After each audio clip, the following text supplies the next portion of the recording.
Dr. Zorak of the Solthar Alliance had encountered many strange life forms throughout his long career as a xenobiologist, but none could have prepared him for the enigma of humanity. The humans were a relatively recent addition to the Galactic Federation, and their biology fascinated countless scholars. They could endure extreme environments, process a vast variety of substances, and recover from wounds that would devastate most other species. Their remarkable toughness was almost unbelievable, and Zorak had dedicated himself to uncovering the secret behind it. The assignment to the joint human-Solthar research station orbiting Zeta-24 had seemed like the ideal opportunity to study them firsthand. Zorak had spent 6 months with the station's human team, observing, conducting interviews, and engaging in occasional debates about their puzzling behaviors. On the morning that would alter everything, Zorak was in his laboratory, organizing his notes on human circulatory systems. The lab was immaculate, with shelves lined with clearly labeled samples and equipment calibrated to perfection. He had noticed that humans seemed content to tolerate a certain degree of chaos around them, an oddity he planned to investigate further. As Zorak worked, the door to the lab opened with a hiss, and a familiar voice interrupted his concentration. "Morning, Doc," said Brian McLeod, the station's chief engineer. Zorak looked up to see Brian, a tall man with broad shoulders and perpetually unkempt dark hair. His laid-back demeanor both charmed and irritated Zorak. "Good morning, Engineer McLeod," Zorak replied, his antennae flicking slightly. "You appear disordered." Brian grinned, though his expression was hollow. His skin had a pale hue, and there was a faint sheen of sweat on his forehead. "Yeah, I'm not feeling too hot," Brian admitted, leaning against the doorframe. "Think I've caught something?" Zorak immediately set aside his notes. Illness was never something to be taken lightly. "You are unwell? Have you notified the medical officer?" Brian waved him off. "Nah, it's just the flu. Happens every year around this time. I'll be fine in a couple of days." Zorak froze. "The flu? That is a viral infection, is it not? Should you not be in isolation?" "It's not that serious," Brian replied, his voice hoarse. "I'm just going to rest, drink plenty of fluids, and maybe make some soup later." Zorak's compound eyes narrowed in confusion. "Soup? What possible benefit could soup have in treating a viral infection?" Brian chuckled, but it quickly turned into a cough. "It's just what we do, Doc. Works every time." Zorak watched as Brian shuffled out of the lab, muttering about needing a blanket. This was absurd. On Solthar, even the slightest indication of illness would trigger a battery of treatments: antiviral nanobots, immune boosters, and strict isolation protocols. The idea of fighting a virus with soup and blankets seemed completely unreasonable. Yet, Zorak's curiosity was piqued. He decided to monitor Brian's recovery as a case study, documenting every step for later analysis. Later that day, Zorak found Brian in the station's common room, wrapped in a thick blanket, sipping from a steaming mug. His nose was red, and his eyes were glassy, yet he seemed oddly content. "Engineer McLeod," Zorak said, sitting down across from him, "I must protest your lack of medical intervention. This behavior is reckless." Brian smirked. "Relax, Doc. It's just the flu. My immune system will take care of it." "Your immune system?" Zorak asked, astonished. "You are relying entirely on your immune system to fight this virus?" "That's how it works," Brian said. "The fever means my body's fighting back. The soup's just for comfort." Zorak's mandibles twitched. "You are intentionally raising your core temperature? Do you not understand the potential for cellular damage?" Brian shrugged. "It's not that high, just enough to make the virus uncomfortable." Zorak stared, his recorder discreetly capturing the conversation. He had read about human fevers in the archives, but seeing it firsthand was something entirely different. The Solthar immune system was far more precise, deploying nanites to target pathogens without causing widespread inflammation. The idea of intentionally increasing body temperature to combat infection seemed barbaric. Yet, here Brian was, alive and coherent despite his alarming symptoms. Over the next 2 days, Zorak closely observed Brian, monitoring his temperature, tracking his hydration levels, and analyzing blood samples. Despite Zorak's grim expectations, Brian's condition gradually improved. By the 3rd day, his fever had broken, and he was back to his usual self, joking about having defeated the flu without breaking a sweat. Zorak's recorder was filled with notes, yet they only raised more questions. How could such a primitive approach to illness be so effective? Was it a quirk of human biology, or was there something more at play? As Zorak compiled his data, Brian returned to the lab, holding 2 mugs of what he called chicken noodle soup. Figured you could use a break, Brian said, setting 1 mug down in front of Zorak. Zorak eyed the steaming liquid with suspicion. What exactly is this soup? Brian grinned. It's good for the soul. Zorak doubted that, but he took a cautious sip. The soup was warm and salty, with soft chunks of what Zorak assumed were vegetables and protein. It was surprisingly pleasant. As Brian leaned back in his chair, sipping his own soup, Zorak couldn't help but ask, why do humans insist on such primitive methods? Surely, there are more advanced treatments available? Brian shrugged. Probably, but this works for us. Sometimes simple is better. Zorak mulled over his words, his antennae twitching thoughtfully. Perhaps there was something to be learned from humanity's unconventional methods.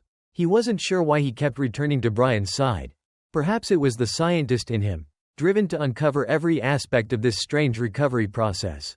Or perhaps it was something else. A growing fascination with how humans seem to embrace their vulnerabilities as natural parts of life rather than flaws to be eliminated. The following day, Brian's symptoms returned, stronger than ever. His voice was almost gone, his coughs shook the walls of the station, and he looked as though he had been through a meteor storm. But, once again, there he was in the common room, wrapped in the same blanket, surrounded by tissues. Morning, Doc, Brian rasped as Zorak entered. Engineer McLeod, Zorak said, his antennae stiff with concern. Your condition has worsened. You must allow me to administer antiviral treatment. Brian waved a dismissive hand, his blanket slipping. No, I'll be fine. Just a bad day. Happens sometimes with the flu. My body's still fighting. Zorak sat beside him. Your insistence on letting this virus run its course is irresponsible. What if your immune system fails to eliminate the pathogen? It won't, Brian said with a grin that quickly turned into a coughing fit. I trust my body. It knows what it's doing. Zorak couldn't decide whether this blind faith in his biology was admirable or insane. On Solthar, no one would risk their health like this. But Brian's confidence seemed unshakable, even as his condition deteriorated. Perhaps you should at least stay in isolation, Zorak suggested, to prevent spreading the virus. No need, Brian said, shaking his head. Everyone else got their flu shots. Flu shots? Zorak asked, unfamiliar with the term. Yeah, Brian said. Vaccines. Tiny doses of the virus to train our immune systems. Most of the crew's already immune to this strain. I'm just the unlucky one who caught it. Zorak processed this new information. He had read about human vaccination practices but had never seen them in action. The idea of deliberately introducing a pathogen into the body to build immunity seemed risky, yet it clearly worked. For the next several hours, Zorak hovered nearby as Brian alternated between sipping soup and napping under his blanket. The usually lively common room was quiet, with only Brian's labored breathing breaking the silence. Zorak busied himself with his recorder, documenting every detail. Day 3 of observation, Zorak muttered into the recorder. Subject continues to exhibit symptoms consistent with influenza, including elevated body temperature, persistent cough, and general lethargy. Despite the absence of medical intervention, the subject remains confident in his recovery. Further data collection required to determine the validity of this approach. As the hours wore on, Brian's fever climbed higher, and Zorak could see the strain on his face, his hands trembling as he reached for his mug. It was almost too much for Zorak to bear. Engineer McLeod, he said firmly, this has gone on long enough. Your body is clearly struggling to manage the infection. If you do not accept treatment, you may suffer permanent damage or worse. Brian cracked one eye open and managed a weak smile. Doc, I appreciate the concern, but you've got to trust the process. My body's doing exactly what it's supposed to do. Zorak stared, incredulous. You're risking your life based on a hypothesis, not a fact.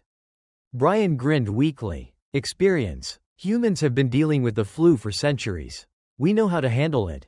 Zorak's mandibles clicked in frustration, but he kept his composure. Brian's condition was alarming, but there was something undeniably compelling about his determination to see it through. By evening, Brian's fever had reached a critical level. Zorak finally convinced him to allow a diagnostic scan, which revealed that Brian's immune system was indeed on overdrive. White blood cells swarmed like an army, targeting the virus with a precision that Zorak couldn't help but admire. "It's remarkable," Zorak admitted, reviewing the data.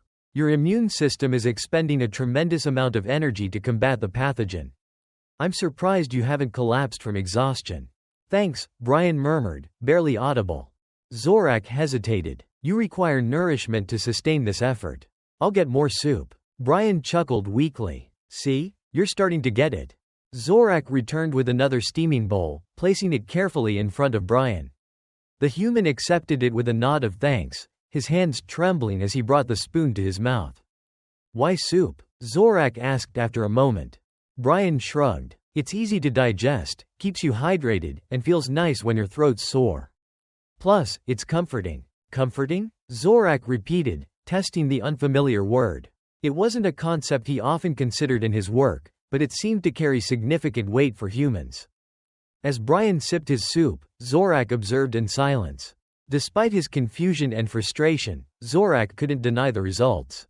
Brian's body, battered though it was, fought valiantly, and perhaps, just perhaps, there was something to this strange combination of rest, soup, and blankets. By the time Brian finally fell asleep, Zorak found himself with a strange sense of respect for his human subject. Brian's methods may have been unconventional, even reckless, but they were undeniably effective. The next morning, Brian's fever had begun to subside. Zorak, who had stayed by his side throughout the night, was starting to doubt the human's faith in his so-called process. Brian awoke with a groan, his voice a raspy shadow of its usual strength. His eyes were bloodshot, and his movements sluggish. "Good morning," Zorak said, though there was no optimism in his tone. "Your condition has not improved. I insist you allow me to administer treatment." Brian shook his head, pulling the blanket tighter around him. "It's just the flu, Doc. I just need a little more time." "Time may not be on your side," Zorak replied, his antennae twitching in frustration. "Your immune system is clearly overwhelmed. At this rate, you risk severe dehydration, organ stress, or worse." Brian gave him a tired smile. "You worry too much." Zorak stared, his compound eyes narrowing. "And you worry too little." Reluctantly, Brian agreed to another diagnostic scan. The results were similar to the day before, but Zorak noticed subtle signs of progress. Inflammation markers were stabilizing, and Brian's immune response, though still intense, seemed to be gaining control. "Your body shows signs of improvement," Zorak admitted. "But the strain on your system is unsustainable. You must consume more nutrients and fluids." Brian laughed weakly. Fine. I'll make more soup." "No," Zorak said firmly. "You will stay here. I will retrieve the soup." The kitchen was a new frontier for Zorak. He had observed humans preparing food but had never tried it himself. Fortunately, Brian's stash of instant soup provided a straightforward solution. Zorak followed the instructions carefully, boiling water and stirring the dehydrated contents until they resembled the substance Brian called chicken noodle soup. When Zorak returned, Brian was dozing in the common area, his head lolling to one side. Zorak placed the bowl gently on the table, the warm aroma filling the air, and nudged Brian awake. "Eat," Zorak ordered, his tone brooking no argument. Brian blinked groggily but obeyed, lifting the spoon with trembling hands. He managed a few sips before pausing to grin at Zorak. "Not bad, Doc. You might have a future in catering." Zorak ignored the comment, focusing on Brian's vital signs. His fever remained high, but his pulse and respiration were stable. It was a paradox. Brian's condition seemed dire, yet under control. As Brian continued to eat, Zorak retrieved his recorder. Day 4 of observation. Subject's symptoms persist, but some physiological markers indicate early signs of recovery. The continued reliance on rudimentary treatment methods, primarily rest, hydration, and soup, remains baffling. Further investigation required. Brian chuckled softly. "You're really fascinated by this, huh?" Zorak looked up, his antennae twitching. "Your methods are unconventional. They defy all principles of modern medicine." "They work, though," Brian said, his voice hoarse but steady. "Sometimes you don't need fancy tech. Sometimes you just need the basics." Zorak wanted to argue, but he couldn't deny the results. Brian was improving, albeit slowly, but undeniably so. As the day wore on, Brian's energy returned. He even managed a brief walk around the station, though Zorak insisted on accompanying him to ensure he didn't push himself too hard. "You're like a mother hen," Brian teased as they strolled down the empty corridors. "I fail to see the humor in your situation," Zorak replied dryly. "Relax, Doc. I'm getting better. You'll see." Zorak wasn't so sure, but he had to admit Brian's resilience was remarkable. By evening, Brian's appetite had returned, and he polished off a second bowl of soup with surprising vigor. "You seem pleased with yourself," Zorak observed. "Of course," Brian said, leaning back with a satisfied sigh. "Told you I'd beat this." Zorak didn't respond, but his antennae twitched thoughtfully. Brian's confidence was contagious, even if it was utterly irrational. That night, Zorak stayed in the common room, watching over Brian as he slept. The human's breathing was steady, his fever finally beginning to subside. For the first time since the ordeal began, Zorak allowed himself a small hope. As he recorded his observations, he found himself reflecting on the broader implications of Brian's recovery. What if humanity's approach wasn't just a product of ignorance or stubbornness? What if it was an adaptation, a way of life that valued simplicity and self-reliance over technological dependence? The idea intrigued him. Perhaps there was more to learn from humanity than he had initially thought. The fifth day began quietly, with Brian stirring awake from what appeared to be his first peaceful sleep in days. Zorak, who had been reviewing his recordings, immediately noticed the change. Brian's complexion was less pale, his breathing steadier, and his movements no longer sluggish. "Good morning," Brian said, his voice still rough but steadier than before. "Your condition has improved significantly," Zorak noted, his antennae twitching in relief. "It seems your immune system has successfully neutralized the pathogen." "Told you it would," Brian grinned. "Just needed a little time, some soup, and a whole lot of sleep." Zorak couldn't suppress a clicking sound of disbelief. "This entire ordeal has been a case study in biological chaos.